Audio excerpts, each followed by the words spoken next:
Assalamualaikum warahmatullahi wabarakatuh. Bismillahirrahmanirrahim. Alhamdulillahi ala ala'i wa nusalli wa nusallimu ala khatamil anbiya'i wa ala alihi awsiya'i wa ashabihi khulafa'i. Asyhadu an la ilaha illallah wahdahu la syarika lah wa asyhadu anna Muhammadan abduhu wa rasuluhu la nabiyya ba'dah. Allahumma shalli wa sallim ala Muhammad wa ala alihi wa sahbihi wa sallim tasliman katsira. Amma ba'd. Yang kami hormati panitia pengajian Ahad pagi Masjid At-Taqwa, pengajian masyarakat Madani, Ketua Tahmir Masjid At-Taqwa, penghargaan yang setinggi-tingginya kami sampaikan kepada pembawa acara, sahabat kami Bapak Kiai Haji Solihin SH.MH. Jadi beliau mengingatkan saya pada muqaddimah pengajian yang sangat lama saya tinggalkan, makanya kemudian kami pakai pada kesempatan yang berbahagia ini. Hadirin para jamaah rahimakumullah, kita selesai menjalankan shaum Ramadan dengan segala suka dan dukanya. Tetapi ingatlah bahwa shaum Ramadan ini merupakan bulan yang harus memberikan athar, memberikan bekas, memberikan signifikan, perubahan signifikan pada kehidupan kita, baik kehidupan yang sifatnya jasmani ataupun kehidupan yang sifatnya ruhani. Oleh karena itu kita harus terus melakukan koreksi diri, terus melakukan evaluasi diri.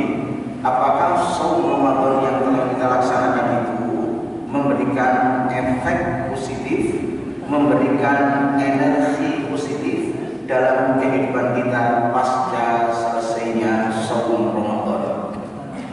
Hadirin, sekedar mengingatkan bahwa ayat-ayat puasa dalam Al-Quran itu terhimpun di dalam satu kelompok ayat, dimulai dari Al-Baqarah 183 diakhiri dengan Al-Baqarah 187, dan di luar itu tidak ada lagi ayat Al-Quran yang bicara tentang shaum Ramadan.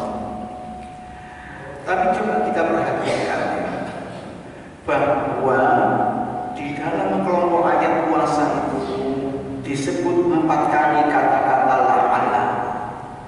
Pertama la'allakum tattaqun, kemudian la'allakum tashkurun, kemudian la'allahum yarshudun, dan yang terakhir adalah la'allahum yattaqun.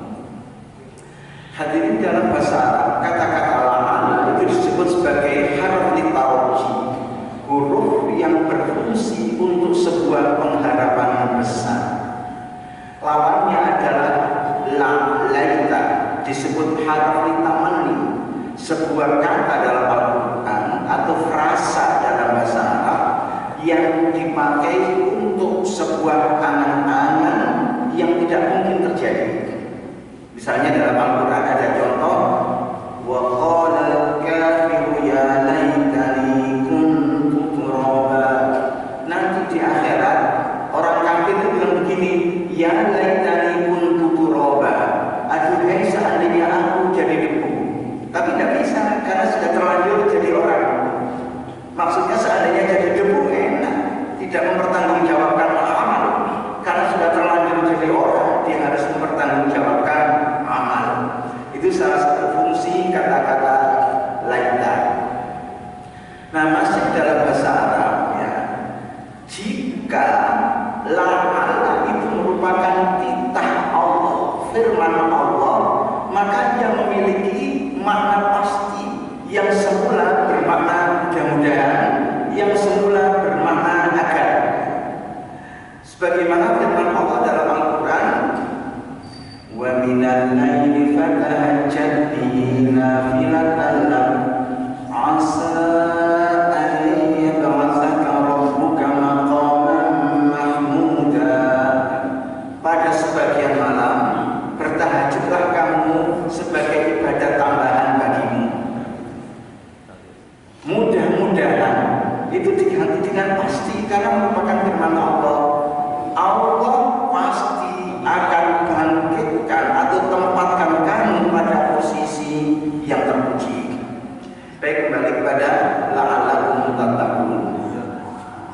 Nah, yang ketiga, ada kaidah yang dipakai oleh para mufassirin.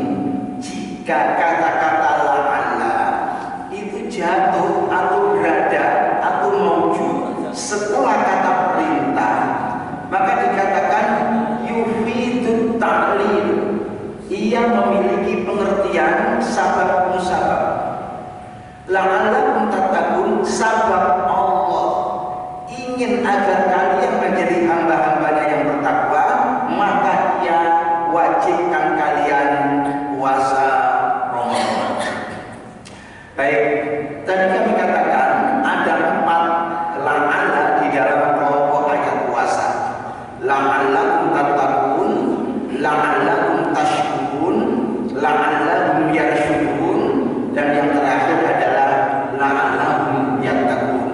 Cara pemahamannya sama seperti yang kita sampaikan di awal. Yang kedua adalah la'allahum tashkurun. Jadi diawali dengan la'allahum yattaqun, diakhiri dengan la'allahum yattaqun. Para mufassirin mengatakan berarti bulan Ramadan adalah madrasah ketakwaan yang di dalamnya kita berproses di dalam tazkiyatun nafsi atau pensucian diri yang fase-fasenya adalah la'allahum yashkurun dan la'allahum yarshudun.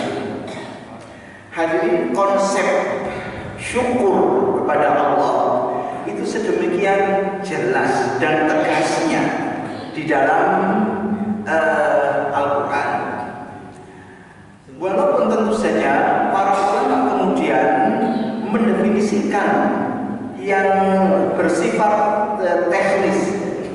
Misalnya Al-Imam Al-Ghazali pernah mengatakan bahwa yang disebut bersyukur itu adalah isti'malu ni'amillahi ta'ala fi ta'atihi wa tauqi ala istimaliha an istimaliha ala maksiyatihi.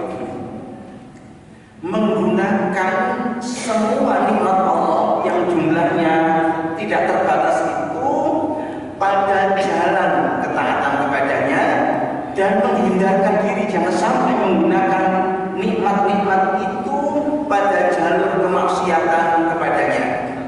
Singkat ya, padahal saya kira definisi itu amat mengena. Jadi kalau semua nikmat Allah yang diberikan kepada kita, nikmat peluang waktu, nikmat kesehatan, atau ya nikmat yang lainnya, nikmat kekayaan, nikmat jabatan, nikmat status sosial, nikmat pangkat, nikmat derajat, itu semuanya kita letakkan pada jalur ketakwaan kepada Allah, dan kita menghindarkan diri jangan sampai meletakkan nikmat-nikmat itu pada jalur kemaksiatan kepadanya, maka kita adalah hamba-hamba Allah yang bersyukur. Coba kita kutip ayatnya ya. Walitukmilul iddata walitukabbirullaha ala ma hadakum wa la'allakum tashkurun. Agar kalian sempurnakan bilangan dan agar kalian membesarkan Allah. Mudah-mudahan kalian bersyukur, atau pasti kalian bersyukur.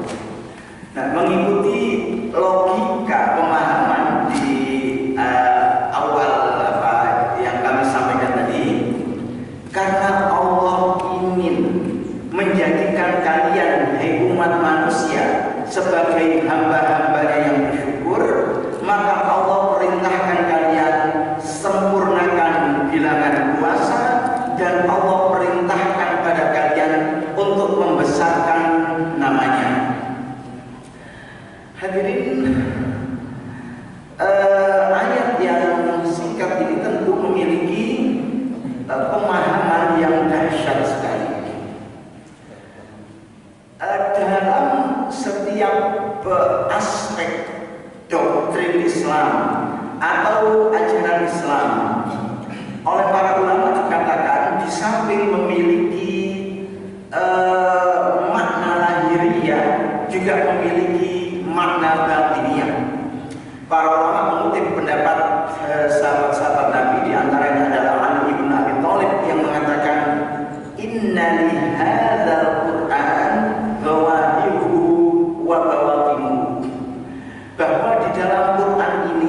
samping memiliki makna-makna lahiriah, juga memiliki makna-makna batiniah.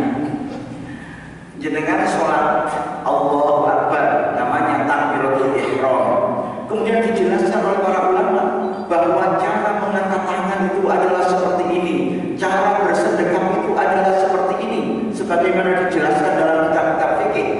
Itu aspek lahiriah. Tapi ada aspek batiniahnya, bahwa ketika kita takbiratul ihram itu bukan saja kita harus menata tangan di mana tempatnya, tapi juga harus menata hati di mana tempatnya. Kita harus membesarkan nama Allah ketika kita membaca Allahu Akbar. Saat itulah semua selain Allah menjadi kecil, semua selain Allah menjadi remeh, semua selain Allah menjadi tidak memiliki nilai. Karena yang dahsyat, yang memiliki nilai hanyalah Allah Subhanahu wa Ta'ala. Itu adalah contoh sederhana ya. Sebagaimana kalau kita sholat dijelaskan dalam kitab fikih, ada rukun sholat, ada rukun wudu, ada sunnah-sunnahnya. Tapi juga ada satu tekad bahwa di dalam wudu kita tidak saja membersihkan diri, mensucikan diri dari hadas, tapi juga mensucikan fisik ini dari noda-noda dosa. Jangan sampai anggota badan yang sudah kita basuh dengan air suci itu kemudian terkotori oleh kemaksiatan. Nah, ini contoh bagaimana bahwa di dalam setiap doktrin Islam, di samping memiliki makna-makna lahiriah, juga memiliki makna-makna batiniah. Hadirin, terkait dengan saum Ramadan dan bagaimana pengaruhnya terhadap kehidupan kita pasca Ramadan.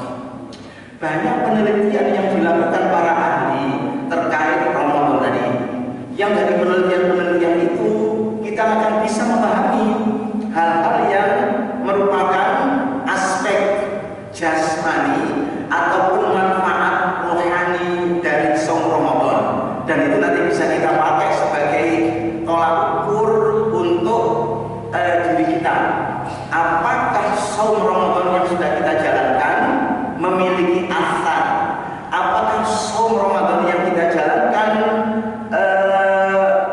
merubah secara signifikan perilaku kita menuju titik yang tentu saja lebih baik dan diridhoi oleh Allah Subhanahu wa Ta'ala.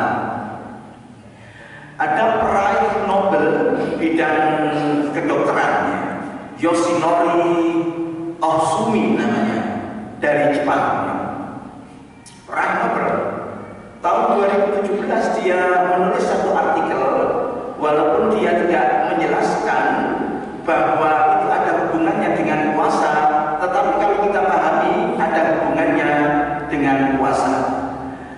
Artikelnya yang kemudian mengantarkannya meraih hadiah Nobel di bidang medis itu adalah satu konsep yang dia katakan sebagai autophagy.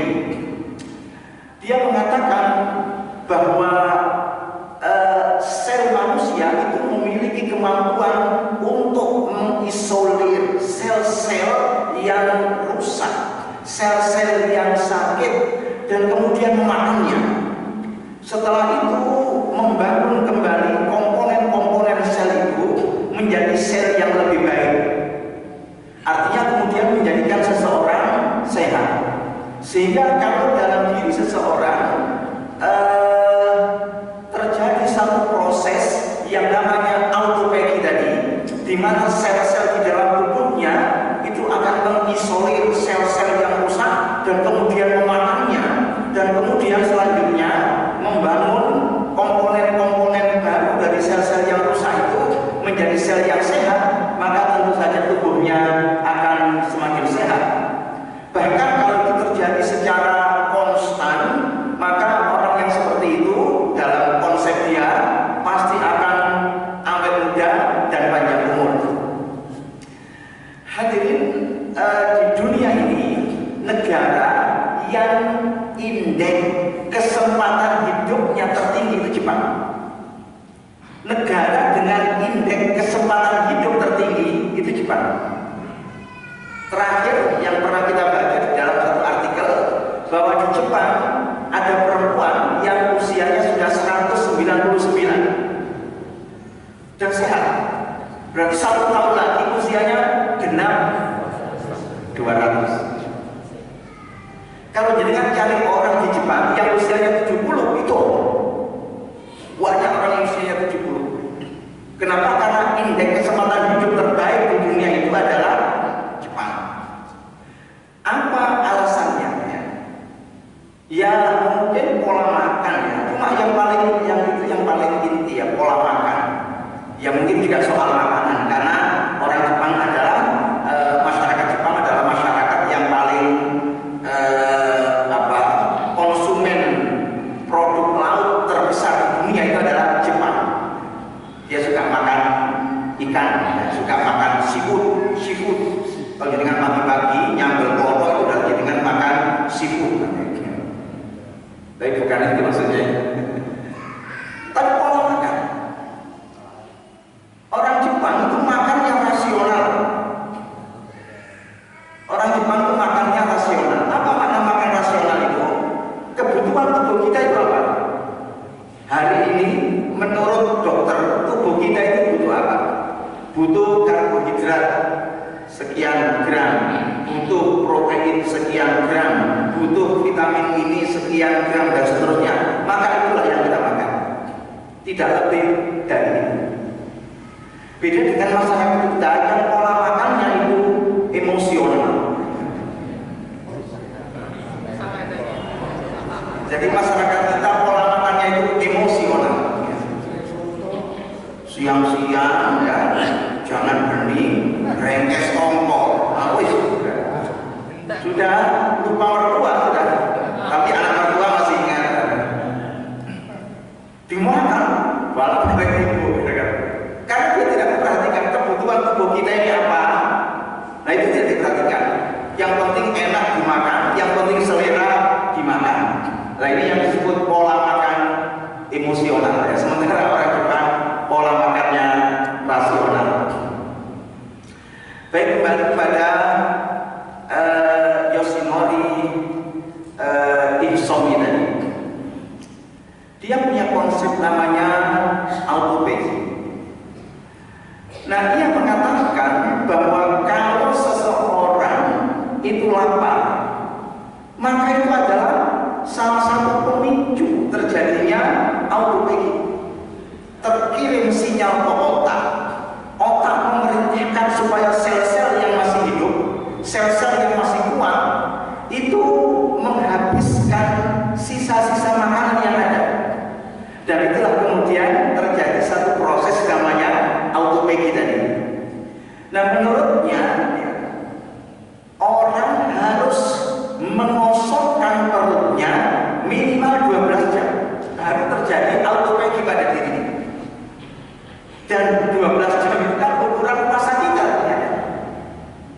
Walaupun dia tidak mengatakan itu adalah puasanya orang Islam, tapi dia mengatakan kalau seseorang mengosongkan perutnya sampai 12 jam, maka ada sinyal kepada otak, otak memerintahkan kepada sel-sel yang masih ada itu untuk segera menghabiskan sisa-sisa makanan yang ada. Nah disitulah sel-sel yang rusak itu kemudian diisolir oleh sel-sel yang masih sehat, dimakan, dan dari komponen-komponen yang ada dibangun lagi menjadi sel yang sehat. Sederhananya bahwa saum Ramadan yang kita laksanakan itu pasti akan menyehatkan fisik atau jasmani kita. Ada orang di Surabaya namanya Agus Mustafa, sekian puluh tahun yang lalu menulis buku yang namanya The Reasoning of Puasa.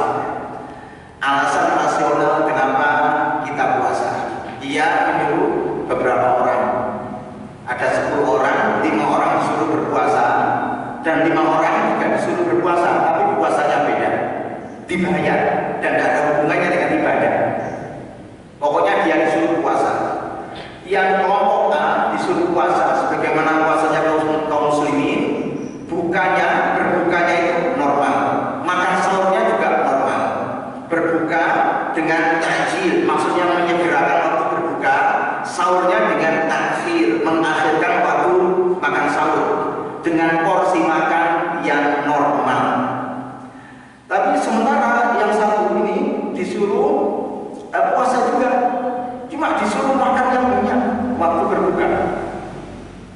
melebihi porsi normal. Demikian pula waktu makan sahur, disuruh sahur yang banyak, dibayar, minta apa dibayar. Nah itu terus dilakukan selama sekian hari, dan setiap hari diperiksa kondisi kesehatannya. Ada periksa lab, darahnya diperiksa, air seninya diperiksa, dan seterusnya. Ternyata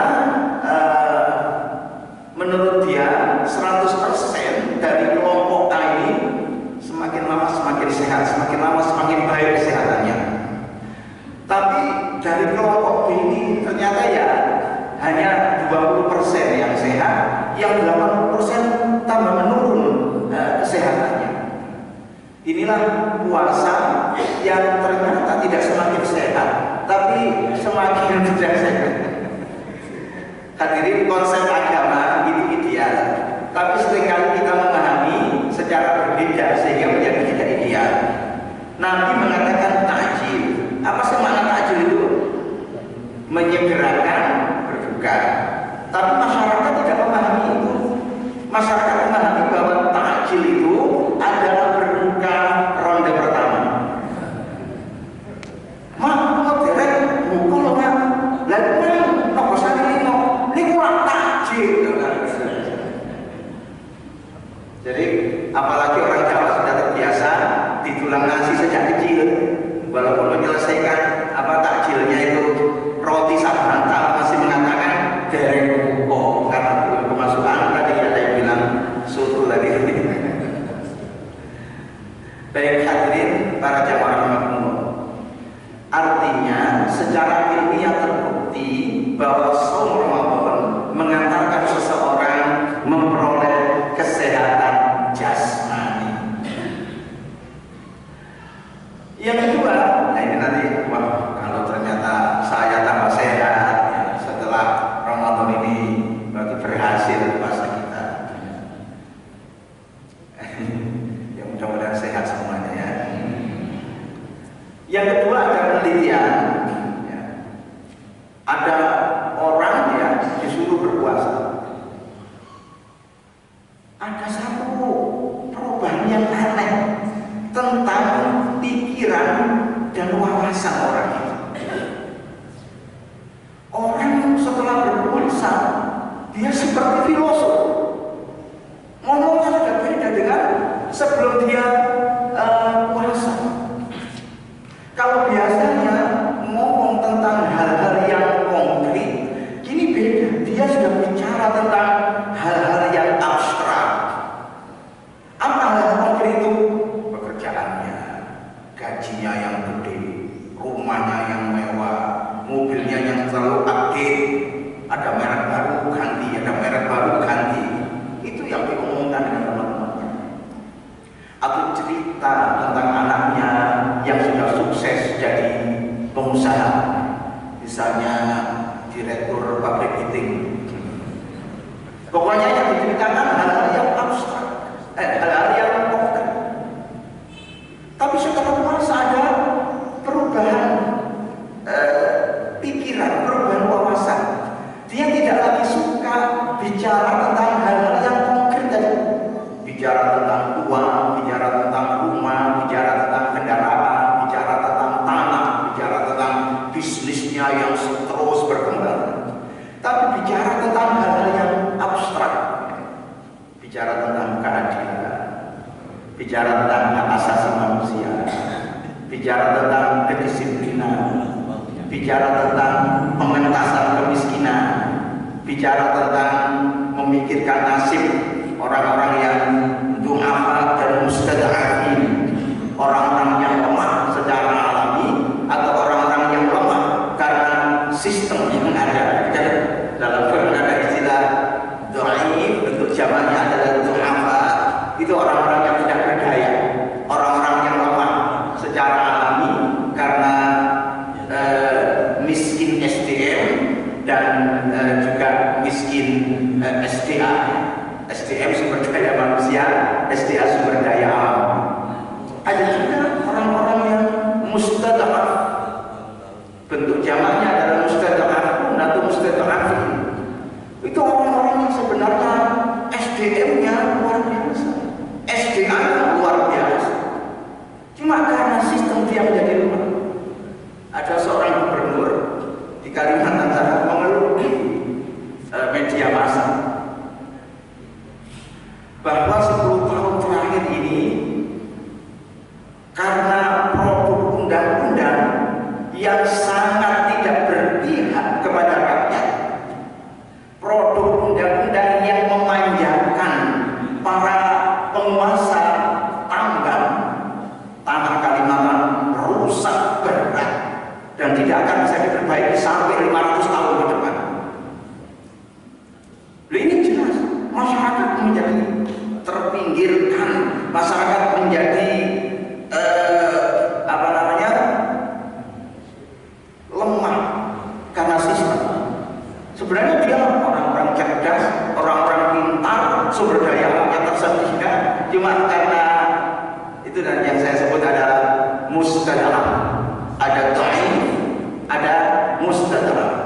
Nah, kalau sudah bicara bagaimana mengentas kemiskinan, bagaimana membela mereka yang tertindas, ini mustadalah ini adalah mereka yang tertindas.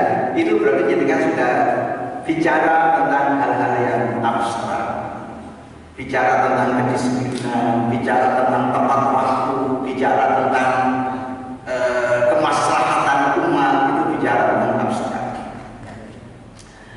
Hadirin para jamaah rahimahumullah. Nah, kalau kita belajar psikologi, karena kami mengajar di Fakultas Tarbiyah di UIN Sunan Ampel, Surabaya, itu ya, bersentuhan dengan hal-hal yang hubungannya dengan perkembangan jiwa anak-anak kita. Ada seorang tokoh yang sangat terkenal di bidang psikologi perkembangan, Sigmund Freud. Jadi siapa saja yang belajar psikologi perkembangan pasti pernah membaca tokoh yang namanya Sigmund Freud. Sigmund Freud mengatakan ya, manusia modern adalah manusia yang sakit jiwa. Luar biasa. Manusia modern adalah manusia yang sakit jiwa. Bagaimana analisisnya? Dia mengatakan perkembangan jiwa anak-anak itu ada 3 fase. Fase pertama adalah fase oral, mulut. Fase ketiga adalah fase anal, pelepasan. Fase ketiga, yang kedua, fase ketiga adalah fase genital, alat kelamin. Apa maksudnya? Terkait dengan sumber kenikmatan. Anak-anak itu pada fase awal merasakan kenikmatan itu di mulut. Sumber kenikmatan adalah sesuatu yang masuk ke dalam mulutnya. Oleh sebab itu kalau anak itu rewel, anak itu nangis, didekap oleh ibundanya, lalu saya kemudian ditetek, gimana? Karena dia memperoleh kebahagiaan sebab ada sesuatu yang dimasukkan ke dalam mulutnya. Kalau ibundanya tidak sempat meneteki, dikasih botol susu, diam. Kalau susunya habis, dikasih empeng, pirsa empeng kosong, diam juga. Makanya saat gede itu gawe, itu katanya saat kecil sering dikasih empeng. Kok gawe paling gini aku kakak dikasih empeng. Dan oleh sebab itu anak-anak harus diawasi. Karena kalau dia pegang sesuatu, biasanya dimasukkan juga ke dalam mulutnya. Kalau tidak ada sesuatu, kadang jempol tangannya jemut, kadang jempol kakinya jemut, karena masih kecil badannya lentur. Tapi kalau dengan mencoba, apa namanya, gigit jempol kaki, sudah kaku, tidak bisa. Kecuali yang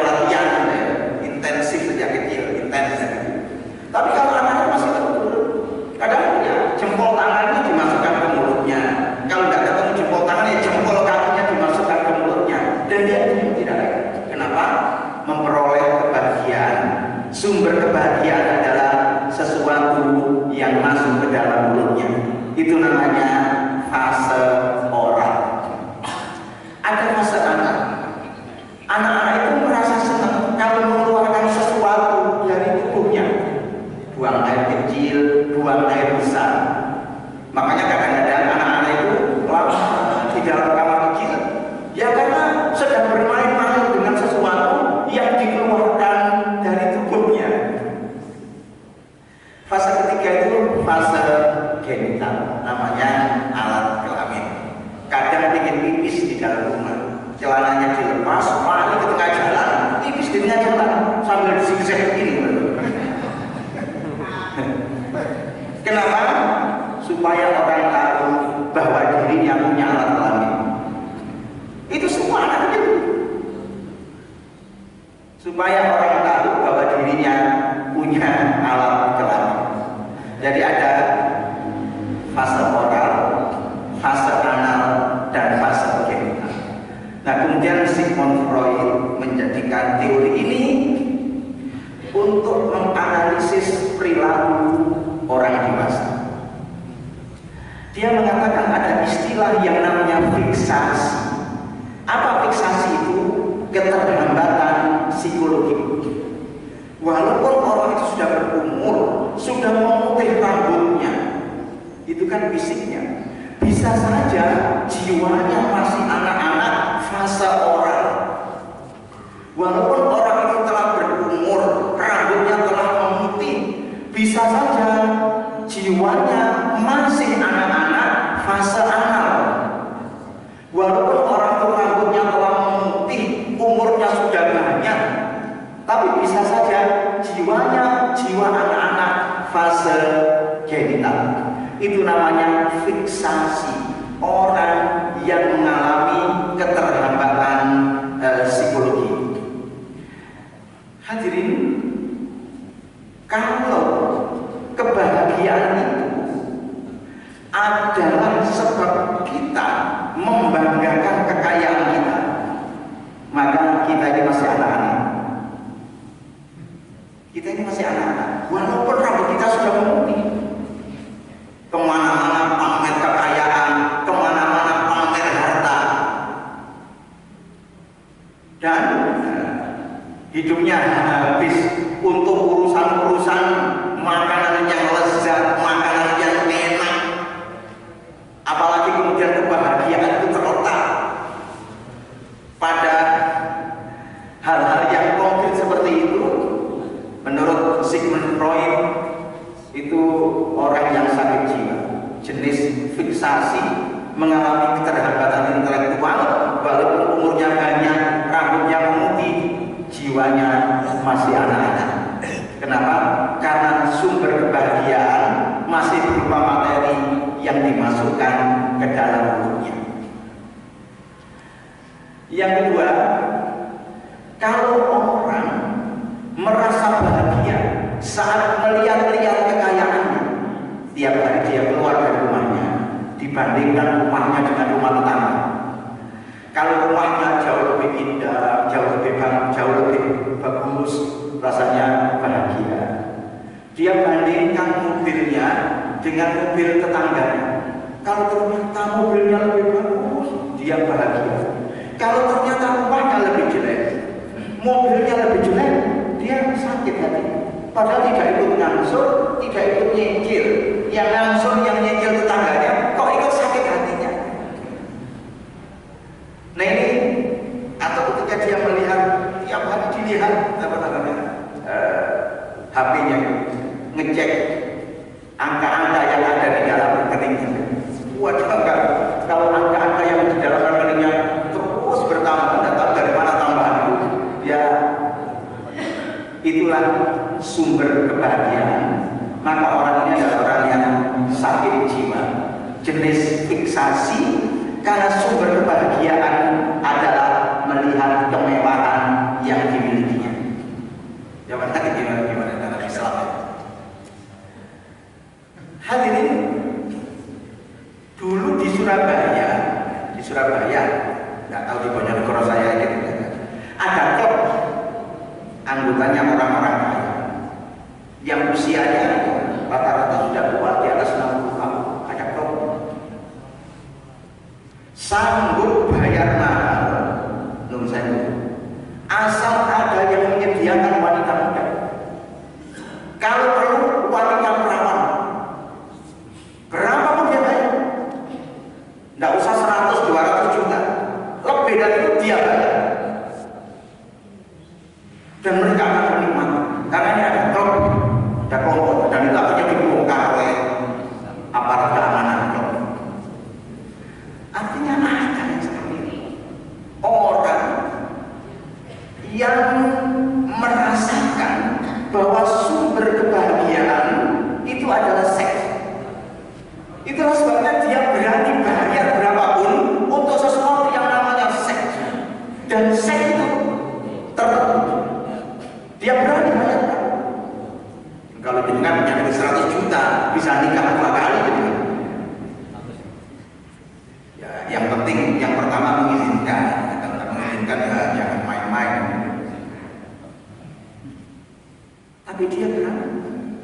Nah ini juga orang yang sakit jiwa, jenisnya fiksasi, tahapannya genital, karena dia merasakan sumber kenikmatan itu lewat seks. Nah, puasa itu ternyata mengantarkan kita untuk dewasa secara spiritual, mengantarkan kita untuk sehat secara spiritual. Tadi kalau kita sudah sampaikan bagaimana puasa mengantarkan kita sehat secara fisik ya, tapi belum tentu kita sehat secara spiritual. Nah, puasa memiliki kemampuan mengantarkan seseorang sehat secara spiritual. Apa hubungannya dengan bulan Ramadan sebagai madrasah ketakwaan kepada Allah? Hadirin, kalau saya seorang petinju dan akan berkelahi di atas ring selama 12 ronde, maka latihan saya tidak 12 ronde, latihan saya bisa 100 ronde, supaya saat berkelahi saya dalam keadaan kuat, dalam keadaan fit, dalam keadaan di atas angin. Kalau saya akan ikut lomba lari yang berjarak 40 km atau lomba jalan jalan sehat antara Mojokerto Surabaya setiap momen 10 November, latihan saya tidak 40 kilo sebagaimana jarak antara Surabaya dan Mojokerto. Latihan saya bisa ratusan kilo yang dicicil setiap hari, 10 kilo, 10 kilo, 10 kilo. Untuk apa latihan itu? Supaya saat pertandingan jalan mulai Mojokerto sampai Surabaya saya kuat, saya tahan, dan saya sehat. Itulah sebabnya latihan saya jauh lebih dari jarak yang akan dilombakan. Itu semua orang sudah tahu. Hadirin, orang kalau lapar, orang kalau haus, itu bawaannya mesti emosi.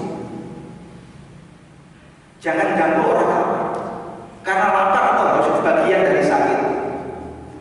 Kalau orang sehat, jenengan pukul-pukul besi di sebelahnya, tidak ada masalah. Tapi kalau orang sakit gigi, jenengan pukul-pukul besi di sebelahnya, bisa marah. Karena dia sangat lapar. Demikian orang lapar. Orang lapar itu, orang haus itu bawaannya emosi, gampang marah. Jangan ganggu orang yang sedang lapar, jangan ganggu orang yang sedang haus. Itu bisa berkelahi. Tapi justru dalam agama puasa, di mana kita lapar, di mana kita haus, tidak boleh marah. Wa insabah ahadun al-qatala falyaqul inni shaimun. Kalau ada orang yang mencaci makinya, kalau ada orang yang mengajaknya berkelahi, hei orang yang berpuasa, jangan kau layan.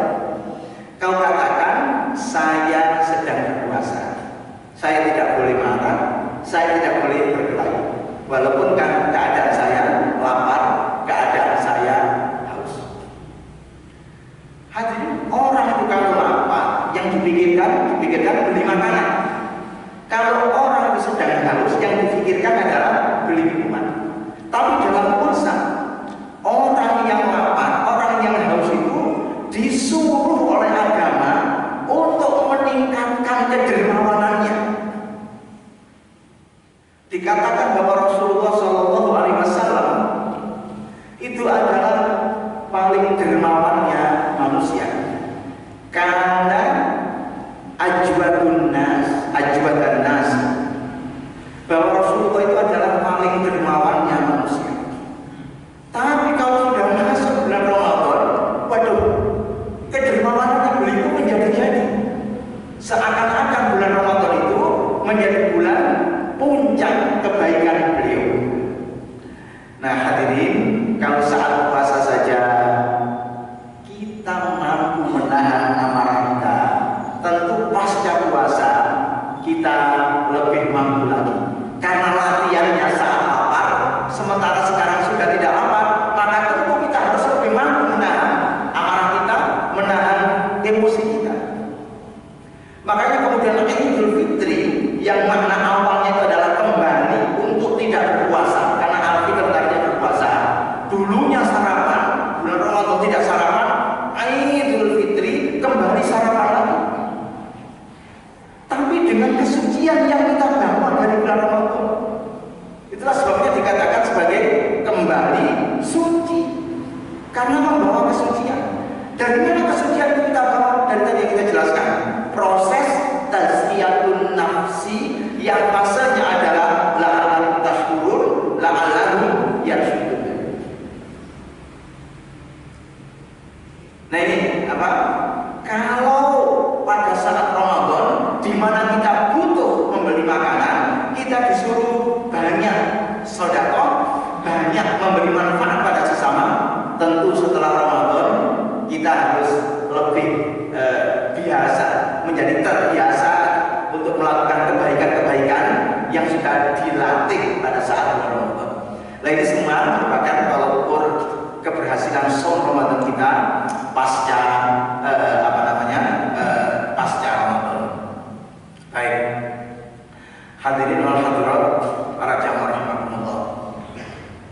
Sebagai bapak akhir dari ceramah ini adalah firman Allah yang terdapat di dalam Quran surat Az-Zariyat ayat 16 sampai ayat 22.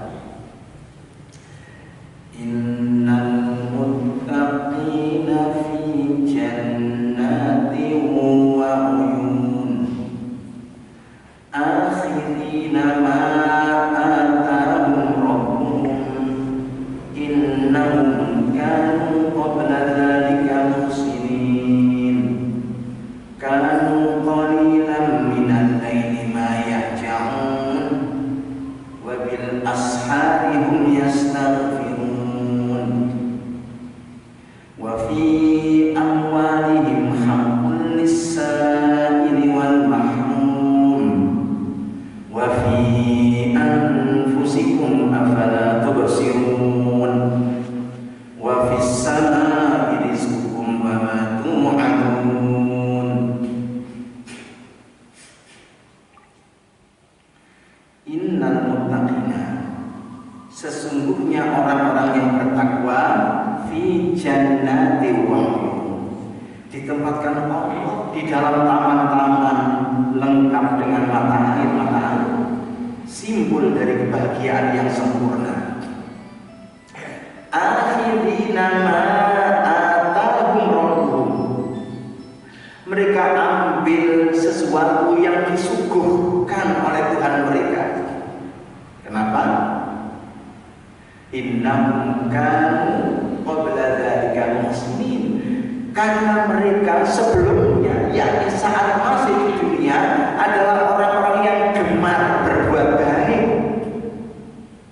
Gemar berbuat baik bagaimana? Innahum kanu qalilan minal laili ma yahja'un, mereka sedikit sekali dari waktu malam itu yang dipakai untuk tidur. Sedikit sekali dari waktu malam itu yang dipakai untuk tidur. Mafhumnya berarti sebagian besar dipakai untuk aktivitas selain tidur. Tentu maksudnya adalah munajat kepada Allah, bukan nonton final bal-balan, bukan nonton wayang, tetapi memanfaatkannya untuk munajat kepada Allah. Namun demikian ia tidak merasa menjadi manusia paling suci, ia tidak merasa menjadi manusia paling holy. Buktinya ia senantiasa istighfar, mohon ampun kepada Allah sebelum datangnya waktu subuh. Namanya waktu sahar, mufassir mengatakan kubail waqtil fajr, menjelang datangnya waktu subuh, diisi dengan istighfar. Astagfirullah, astagfirullah, atau istighfar dalam Al-Quran. Anta subhanaka inni kuntu minadh dhalimin. Atau yang oleh Nabi dikatakan sebagai sayyidul istighfar, the leader of istighfar. Allahumma anta rabbi la ilaha illa anta khalaqtani wa ana 'abduka wa ana 'ala ahdika wa wa'dika mastata'tu a'udzu bika min syarri ma sana'tu abu laka bi ni'matika 'alayya wa abu laka bi dhanbi faghfir li fa innahu la yaghfiru dzunuba illa anta. Namanya sayyidul istighfar. Mungkin kita tidak menyadari bahwa di balik istighfar ada kekuatan dahsyat. Ada riwayat Hasan Al-Basri, alim besar dari Basra, menjadi rujukan orang untuk konsultasi problem kehidupan. Datang orang kepadanya, Tuhan guru saya ini dagang, berkali-kali rugi, ganti dagangan malah berhentikan. Saya mohon doa supaya dagangan saya menjadi berkembang dan berlambang. Hasan Al-Basri mengatakan, perbanyaklah istighfar menjelang azan subuh. Satu saat datang orang mengatakan, Tuhan guru saya ini petani, berkali-kali gagal panen. Kemarin dimakan orang, kemarinnya lagi dimakan tikus, sehingga saya menjadi pemiliknya dan makan apa-apa. Mohon wiridnya supaya pertanian kami menjadi baik. Hasan Al-Basri mengatakan, perbanyaklah istighfar. Pada kesempatan yang lain datang seseorang, Tuhan guru saya ini pasangan suami istri, sudah lama belum dapat keturunan. Mohon saya dikasih doa supaya Allah kasih kami keturunan. Hasan Al-Basri mengatakan, perbanyaklah istighfar. Muridnya tanya, Syekh, bukankah yang datang itu macam-macam persoalannya? Kok jawabannya sama? Ibarat dokter, pasiennya itu macam-macam penyakitnya, kok kapsulnya sama? Hasan Al-Basri mengatakan, sahabatku, apakah kamu lupa firman Allah di dalam surat Nuh, di mana Nuh bicara kepada kaumnya, faqultus taghfiru rabbakum innahu kana ghaffara yursilis samaa 'alaikum midrara wa yumdidukum bi amwalin wa banin wa yaj'al lakum jannatin wa yaj'al lakum anhara. Nuh bilang kepada kaumnya, istaghfiru rabbakum innahu kana ghaffara. Mohon ampunlah kalian kepada Tuhan kalian karena Ia Maha Pengampun. Kalau itu kalian lakukan, yursilis samaa 'alaikum midrara. Allah kirim rezeki dari langit bertubi-tubi. Wa yumdidukum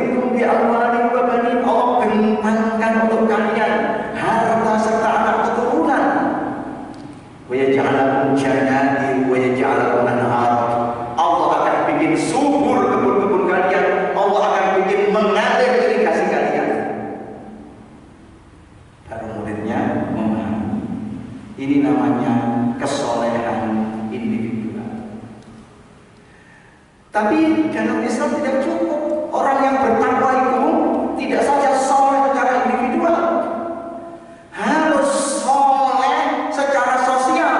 Lanjutannya ayat, wa fi amwalihim haqqul lis-sa'ili wal mahrum. Percaya dalam hartanya ada hak fakir miskin, baik yang menunjukkan kemiskinannya atau yang tidak menunjukkan kemiskinannya. Hati-hati Pak, semuanya harus dikerti. Kami sering kasih contoh di kampung sana, guru-guru madrasah, guru-guru TPQ, kepala sekolahnya 1 bulan masuk tanpa absen, gajinya 750.000. Bahkan ada yang lebih kecil dari itu. Anaknya 3, doyan mangan kabeh, punya cicilan sepeda motor, jelas kan? Miskin kan? Tapi penampilannya rapi, sepatunya harus mengkilat walaupun imitasi. Kenapa? Ia guru, panutan masyarakat, teladan murid-muridnya digugu dan ditiru. Lah kalau gurunya ikut antri zakat, muridnya kan ikut di belakangnya, rusak mental anak-anak. Karena ia guru, ia menjaga kehormatannya walaupun sejatinya miskin. Ini patut diperhatikan oleh amil zakat. Di Muhammadiyah ada lazismu, itu yang harus diperhatikan. Jangan kemudian yang kelihatan panjang itu belum tentu.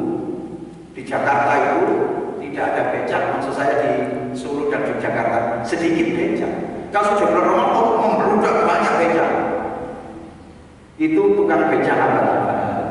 Karena biasanya mobil-mobil mewah itu berhenti ngasih sedekah kepada abang-abang becak itu.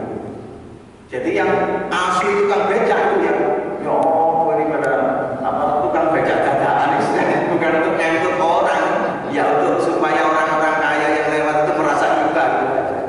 Jadi tukang becak dadaan. Jadi harus soleh secara sosial, peduli kepada sesama, pro kemanusiaan, membela yang lemah dan dilemahkan. Itu namanya wa fi amwalihim haqqul lis-sa'il wal mahrum. Yang ketiga, soleh secara intelektual.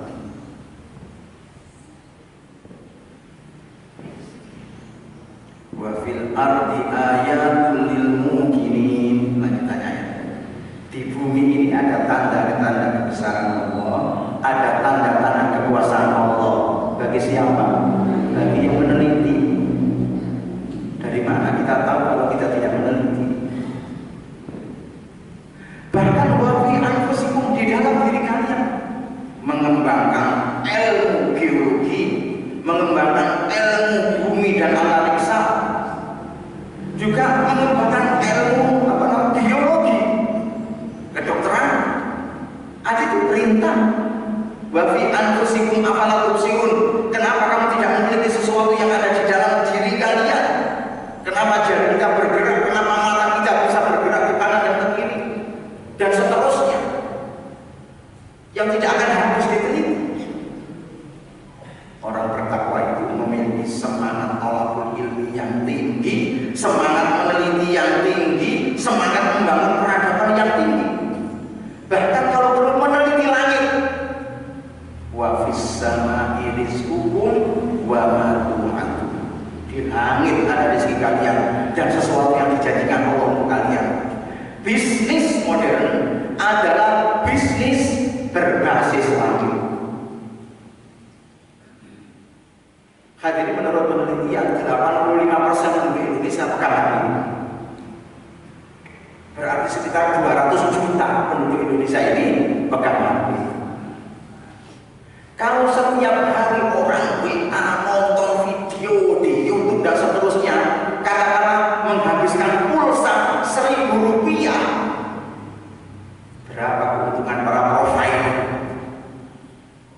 Berapa keuntungan Telkomsel? Berapa keuntungan Indosat?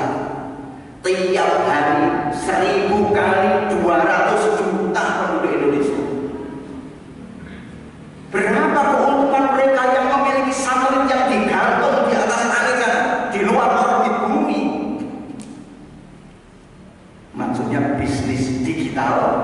itu jauh lebih besar keuntungannya daripada bisnis yang berbasis bumi yang tidak digital. Saya contoh, saya beli kitab, kalau datang ke toko jaraknya jauh, becak 100.000, harganya 2.500.000 satu set. Saya beli online, harganya lebih murah 400.000, jadi jual 2.100.000, tidak pakai kesana kemari, tidak payah, tidak naik becak dengan ongkosnya yang mahal, cukup di rumah. Coba bayangkan, kenapa mereka murah? Karena mereka tidak bayar pajaknya pupuk, mereka tidak bayar pegawai, karena tidak telepon, kamu kirim ke sini, kamu kirim ke sini. Itu namanya bisnis berbasis langit, bisnis digital. Kalau mereka mau bisnis, ya kita harus mulai memanfaatkan perusahaan taksi yang memiliki armada ribuan dengan perusahaan taksi yang tidak memiliki satu unit armada pun. Itu keuntungannya jauh lebih besar dengan perusahaan taksi yang tidak memiliki satu unit kendaraan.